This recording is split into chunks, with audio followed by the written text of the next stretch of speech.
話說數千年前，唐僧孫悟空試圖取西經失敗，如來一怒之下將責任推落師徒二人身上，二人被貶壓凡間。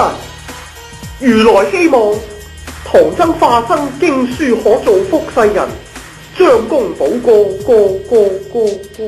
每4年，擁有經書嘅居民就會向中意嘅領袖人物贈送選票真經，得到最多真經嘅候選人就會成為當地嘅領袖代表。至於孫悟空嘅下落，就真係冇人知道啦。唐僧圓寂化作選票真經後，食唐僧肉機會就自然冇咗。對好多妖精嚟講，每日都非常之難過。估唔到3個大話精由古代追到現代，喂，點解喺度？我掟啊！我屌咗佢啊！我要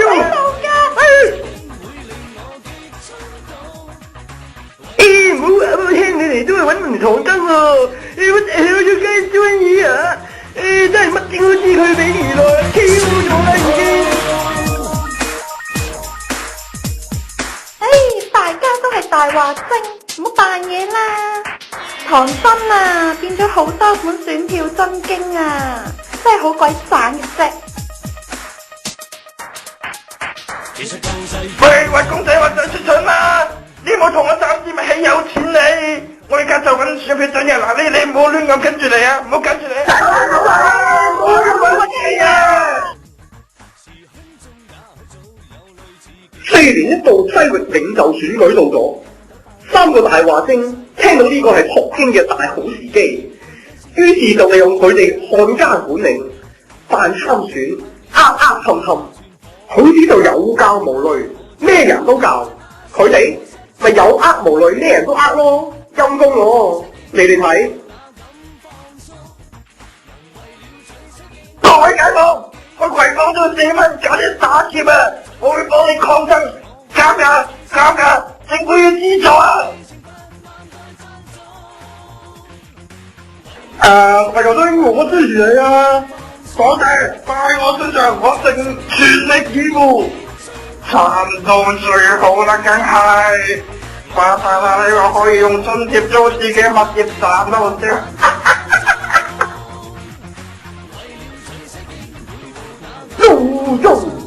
威頂唔住臭味嘅朋友，一定要出聲起名，支持天澤屠房，臭味拜拜。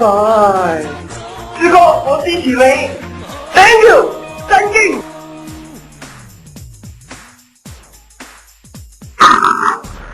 屠房開咩啊？臭味啊，開大個臭味開。政府同我傾好債啊，唔使搬，好嘢，住好啲啊！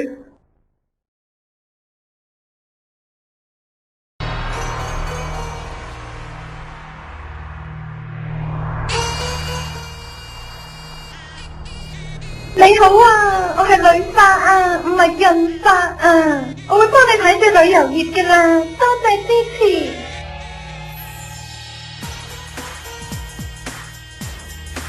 阿華女，見你咁聽話咧，你屋企份保單批咗啦，豪華保嚟噶。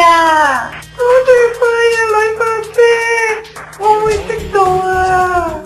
政府錢使乜多謝啊？又唔係我啲錢。